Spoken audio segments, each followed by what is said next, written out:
Hello, in this video I'm gonna show you how you can pair Jabra Elite 2 earbuds with any MacBook. So first of all, before the pairing, just remember to charge them at least for like 20 minutes by using this USB-C port on the back of the charging case. And in the next step, we have to simply open this charging case and remove both earbuds.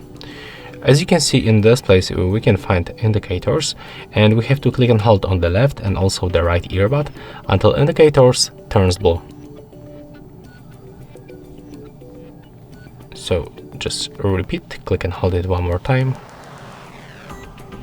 As you can see, the right one is blinking, so it means that we are in the pairing mode. Put them close to your MacBook.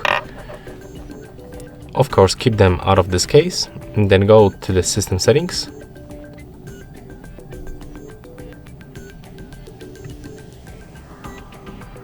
Go for the Bluetooth, turn it on with this switcher, and select Jabra Elite 2 from the available devices list.